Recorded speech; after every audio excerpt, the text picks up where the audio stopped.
Hi guys, welcome to yet another video of Bharat Talks. Today we have something very interesting for you.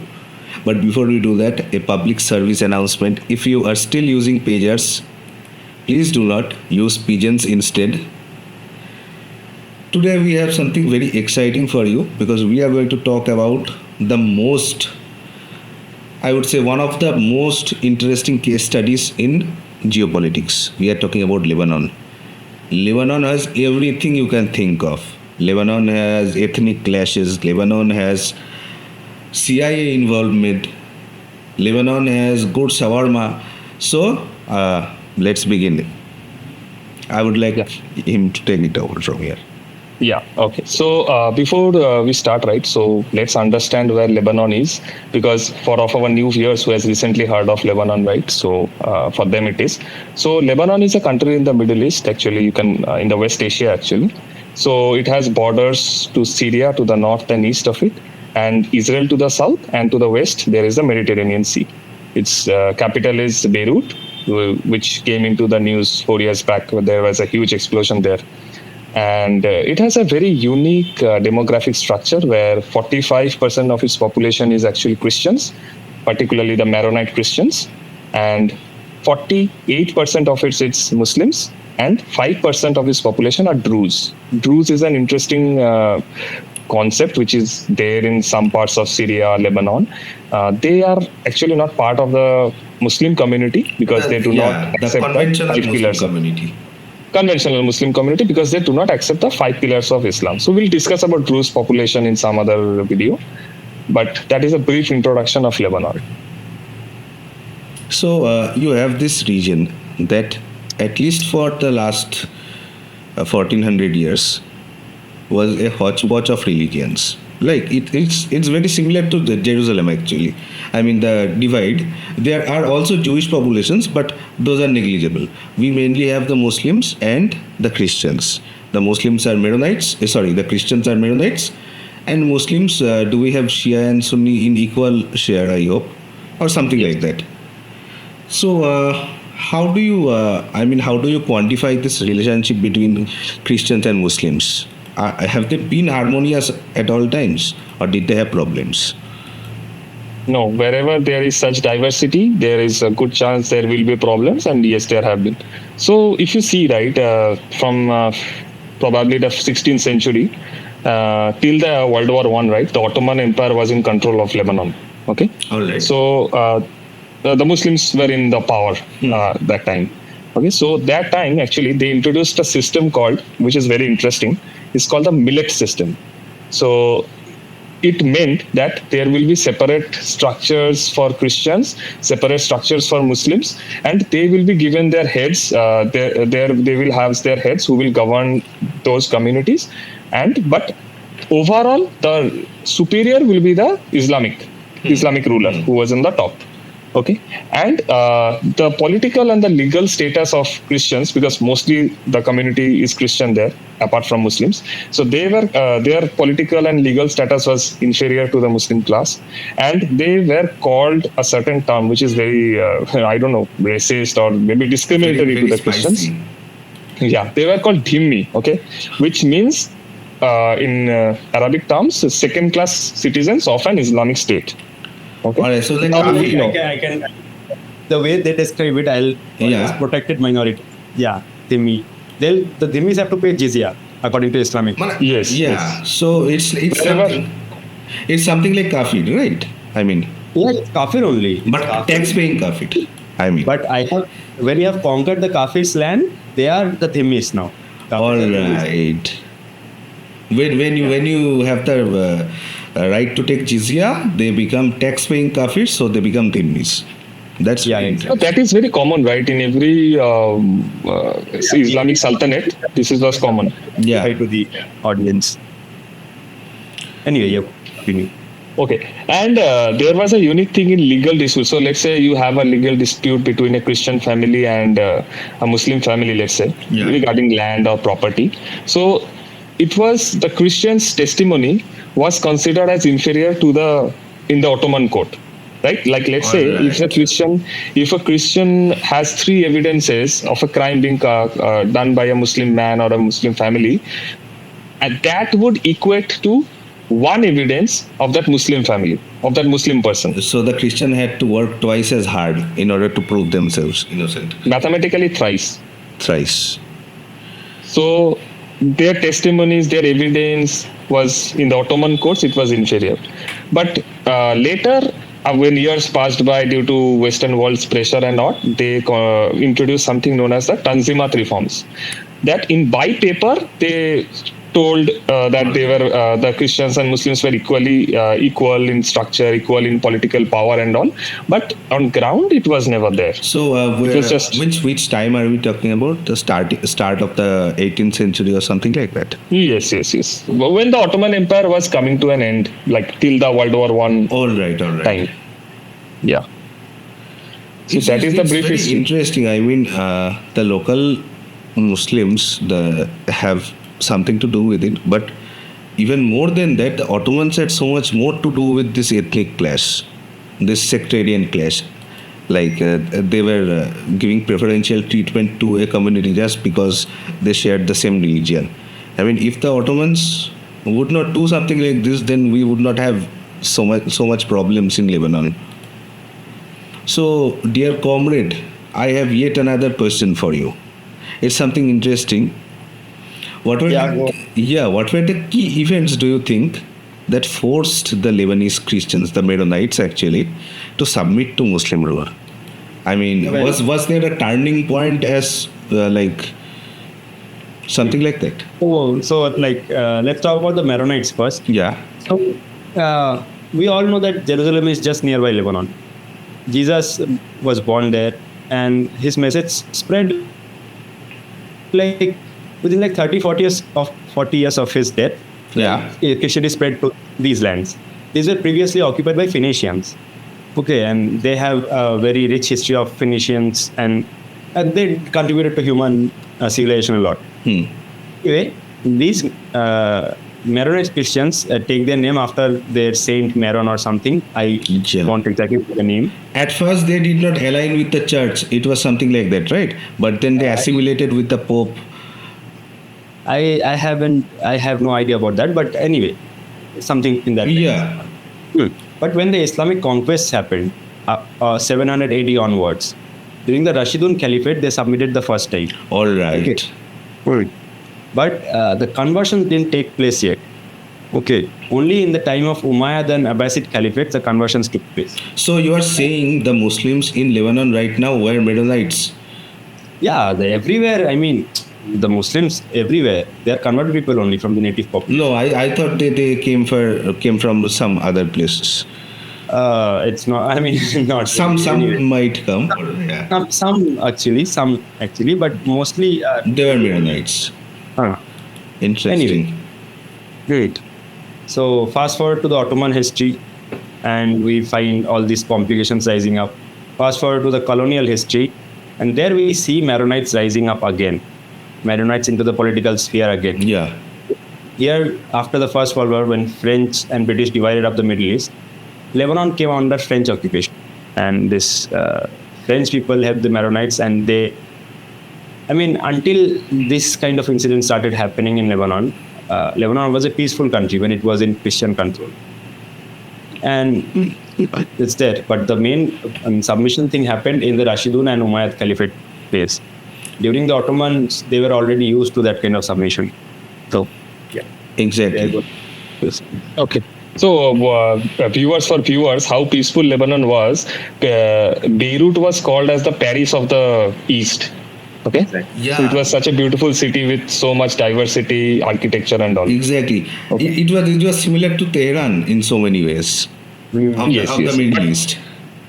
But the creation of how they wanted to govern the country and a unique system which they introduced, that led to the failure of Lebanon into a failure state. So I'll ask my mate Eli Cohen to discuss about this. Like, how did the creation of Lebanon's this system, which we are talking about, is known as confessional system, confessional political system, which divides power among the religious groups. Yes. How did it shape the relationship between the Christians and the Muslims? Before I speak Yeah, anything. before you introduce the system first to our viewers. Let me check out the window and see. I am in Syria right now, right?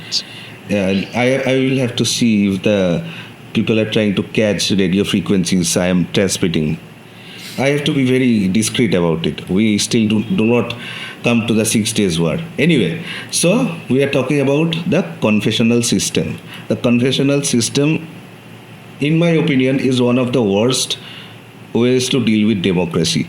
Because in a confessional system, you get different groups and then you assign them different political roles. Let's say, for example, let's say there is a fictional country and you have Group A, Group B, and Group C. Group A has 60% population, Group B has 20%, and Group C has the rest of it. So what do? You give Group A the community of Group A is going to give the president's position. I mean, the president will be elected from Group A, and Group B will have the prime minister or the head of the army, and Group C will get the finance ministry. So you have now created a system that is not democratic, and you have created a system that is going to give rise to nepotism, give rise to corruption, and that actually is the thing that happened. To complicate things even more, we now have refugees from Israel coming to Lebanon. So you have a system that guarantees the Maronites to give them the president, and then you have the Muslims to give them the prime minister, most probably, if I recall right, and Yes. then you had the Druze to give them the army chief or something like that. And that was according to a system where the Maronites were 56% in population, and the rest follows like that. But things got complicated when we see the arrival of Palestinian refugees. When Palestinian refugees came, the share of Muslims in the Lebanon region increased.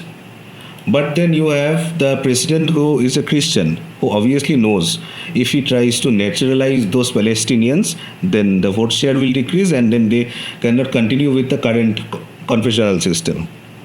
So that is the seed for the civil war that is to come. So I would like to make the viewers understand in a more, say, let's say in India, Yeah. right, we have diverse religions. Now think of it like the prime minister will be from the Hindu community and the president will be from Muslim community and the leader of opposition will be from the Christian community. So how will it play out? What do you feel will happen? And now, So for think of it example, like this way. Yeah, and now think of a situation where we have Bangladeshi refugees coming. And so now Bangladeshi refugees increase the population, Muslim population, and so the current confessional system cannot work. Right. Confessional system is basically a ratio of who has the most kind of population, and the guy from that community will get the biggest position. There'll be a crusade Jitni then. utna haq. You remember the slogan during the election, right? Jitni abadi utna haq. That means confessionalism, guys. Exactly. Anyway, I have a question for you. So Mr. Lebanon's politics, I'll say, is like identity politics on steroids. Exactly. Yes. With good shawarma, we must never. Now, some of you may ask, like, why was it designed, right? Why was it allowed? So it was designed to prevent that, because the population is so diverse, to prevent any one group from dominating the country. But what happened is that it fostered a culture of mistrust and miscommunication, right? And competition between the communities. The power So is that's what happens. in antagonistic communities, it's bound to happen. Yeah. So every community thinks of how it can benefit its people. The Christians will think, how can I benefit the Maronite people? The Shias will think, how the country's laws can benefit us. Yeah. It's So already see how complicated. dangerous it is. And it's already complicated in the way you guys explained it. And now, think about it. Lebanon sits above Israel. Now think of the situation, how complicated it gets. It's already complicated if it was in the Sahara Desert, but it's not in the Sahara Desert. It's above Israel. Now think about the location. So I would like to ask Eli Cohen another question. Right now, we are talking about Lebanon, and we are Yeah. not talking about Hezbollah. It can't happen, right? So we have to talk about Hezbollah as well. So my My question is, second favorite digestive after Hajmola. Yes, continue. yeah. So, like, how did the rise of Hezbollah impact the Christian communities? Because it's a Shiite Islamist group, right? Yeah. In Lebanon, how has it shifted the dominance and the balance of power between the Christians and the Muslims? I mean, it gave the Christians a real threat. I mean, they were always threatened in the region, but Hezbollah coming into power gave them a kind of threat that legitimized that kind of a threat. How was Hezbollah born? Hezbollah was born out of refugee crisis. The Palestinians came from the I mean, Israel winning the Six-Day War and all those things. Israel Nakba, during the Nakba. during the Nakba, even after Israeli independence, you have Israel winning it, and then the people who are supporting Palestine, they are just fleeing out of it. They are starting organizations like PLA and all those things, and then Hezbollah was a result of that. You have the thing about Hezbollah is that we have to talk about a character. I can't recall the name, but he was a supporter of Khomeini. He was an Iranian clergy, right? And he was banned from Iran during the time of Shah. He came to Lebanon, but he did not get a citizenship. And we have the father of Assad, the current Assad, his father. I can't recall the name also. I'm very bad with names. Anyways, something Assad, Hassan Assad or something like that. He thought that I could use this guy who fled from Iran and came to Lebanon to further my cause, which is a greater Syria. Because Syria thinks of Lebanon as a part of itself. So you have that playing around. So, and that guy is part of a Shia sect. All right. So those, those interests collided, those interests converged, and then you have this Shia faction playing a big role over there. But the problem is that we have the Muslim population, which also consists of Sunni, and you need their support in the region. So what do? Hezbollah came to existence just like that. Hezbollah, has complete. I thought Syria was a Shia country, right? Yeah. No, it says Syria. it's Sunni No. majority. Yeah, the Assad is Shia. Assad is Shia. Yes. Alawite or something like that. It's a Alawite, sect, yes. Yeah, it's a sect of Shia. So this Assad guy is thinking, I am going to get Lebanon, and in order to do so, I am going to use this character. I just can't recall the name of it. He looks like Khomeini. He has the same headgear and stuff. And then this guy is thinking, I have to establish a larger Shia kingdom. Lebanon, if you want to sum it up in a single sentence, it is like everyone's wet dream. You fuck around in Israel and then you find out in Lebanon. Lebanon faces the problems from each direction. You have it's like in the 1979 the battleground between USSR and USA. Lebanon is the battleground. Exactly. It's like the armpit of the Middle East. Yes. Exactly. Yeah. So Hezbollah is like, for our viewers, it's like a proxy of Iran, which wants to prevent a war with Israel or America.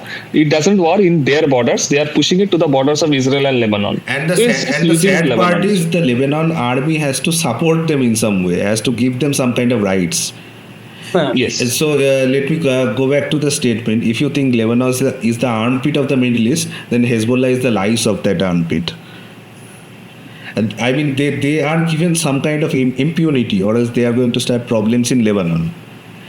And if you give them impunity, they are going to attack Israel, and Israel is going to attack back.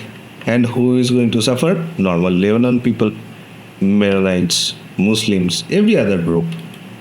Same. So that's how the equation stands. And finally, I would like to ask Mr. Comrade, or would you answer it, Bharat Talks?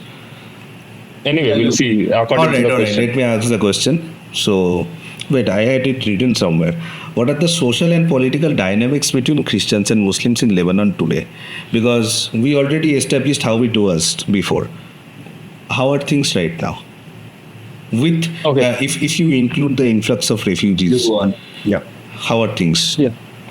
Okay, so until recently, right, there was the Lebanese civil war that happened between 1975 and 1990. It was like 15 years of sectarian tensions between the Christians and the Muslims, right? Yeah. And it was a very bloody civil war. Both of the communities lost lot of people, and it actually what happened is pushed a thriving economy into an economic crisis. Now, whenever there is an economic crisis and there is a power vacuum, an Islamist radical group will come into the picture. That's what happened in Lebanon, particularly in places like Tripoli and the Bekaa Valley. There was a huge economic crisis where people due to economic tensions and all, they were getting admitted into Hezbollah and other militias or Shia militias, right? So sectarian tensions are still there, and until I remember, there was a Maronite Christian militant group also. I will not call them a militant group, but an armed rebellion against this Hezbollah when Israel occupied southern part of the Lebanon. But once Israel got its troops back from the ground from Lebanon, this armed group of Maronite Christians was butchered by Hezbollah, and they are no more in existence. It's like a peace which is prevailing in Lebanon, but it can explode anytime soon. Because they have institutionalized the sectarianism through the confessional system. So let's come back to today. I mean, from the reports we are getting, the head of Hezbollah is assassinated. What do you think will happen to Lebanon right now? Okay, so Hezbollah is at its weakest now, and I think Israel has to continue push back Hezbollah, because if they do not, Hezbollah will again absorb itself, heal its wounds, and again hit back at Israel. Because their motto is death to Israel, right? So Israel has to strike, Israel has to finish its job in the Lebanon, and then maybe some political structure from Saudi Arabia or UAE has to come there, form a government, form an interim government, and maybe conduct elections there, fresh elections there. Exactly. That's the solution they have right now. Nothing else, because their country is just ruined. Once, who was called the Paris of the East, now they are juggled between the Israelis and the Hezbollahs. And Hezbollah is a non-political, non-state actor, and it has an army which is greater than the Lebanese army. Now you can think of the Lebanese government, who has no role, who has no understanding of what is happening in their country. And exactly. The problem is Hezbollah is a legal political party there. It has its member of parliament in Lebanon. Exactly. And they have an army which is greater than the Lebanese army. So you are saying the Lebanese army or the Lebanese government is like the Fatah government. Like, it's like if you compare Hamas and Fatah, so it's just like that. It's like that, yeah. Comrade, you want to add something? The Lebanese government is the first Fatah. Like that. Exactly. And can things get better? What do you think, comrade? I think only after complete destruction it can get better. Complete destruction as in the destruction of Hezbollah. Because if Israel gives them a buffer at the moment, we might see peace, another 5 years, nice things, another Mia Khalifa coming out of Lebanon. Yeah. But the thing is, Iran will start arming again. Hezbollah will get fundings from Iran, and they'll again start rebuilding. And they have their propaganda machinery ongoing every moment. So exactly. Yeah, it's a bad deal for Israel if they stop now. But do you think an organization like Hezbollah can it be completely wiped out? Is it possible? You cannot destroy an idea. That's the No. I disagree, because see, Hezbollah is a proxy of Iran. Now, the leader who has controlled Hezbollah for 30 odd years has been dead, has been assassinated, right? Now, if Iran does not attack directly Israel, right, it will send a picture to Hezbollah's other commanders that, okay, our leader is dead and you are still not dragging yourself into the war and still not supporting us directly. So the morale of them is still down, right? They haven't recovered. Some of the Hezbollah army people have lost, some of them have lost their eyes, some of them lost their ribs. And don't go further. Don't go further. We all know where people keep their pagers. Yeah. So Iran, if it thinks that it should directly involve in the war, then only Hezbollah can get its morale back. Otherwise, I don't think so. But because once Iran simply cannot do that. I mean, Iran does not have the capability to directly attack Israel. then you think then Hezbollah will lose its confidence on Iran, right? Exactly. And that is going to happen. That's what Israel knows, that this is the point that we have to finish it off. We can't just go back and have a 21-day ceasefire, which the UN is requesting. Yes, and Israel has a very good track record of attacking first. Think of the Egypt-Israel war, the Sinai Peninsula. war. I mean, if Israel did not attack at the beginning, then they could not have won the war. Yes. I mean, airstrikes and all that. Anyway, guys. Okay, so we have discussed a lot of points about Lebanon, and one more thing for the viewers, we are immensely thankful and grateful for all the love that you have given us on the Iran episode, and we look forward to the same. Yeah, and since this is a Lebanon episode, guys, do not trust every shawarma shop. Some of them have raw chicken and you can get food poisoning. Don't ask me how I know. Anyway. So Thank you everyone, and Jai Hind, and you guys, any messages you have for our viewers? Yeah, you will get a subscribe button over here probably, or here probably, and like button, something like that.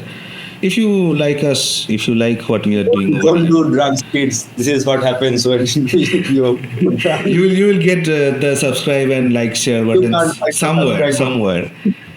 Please do that.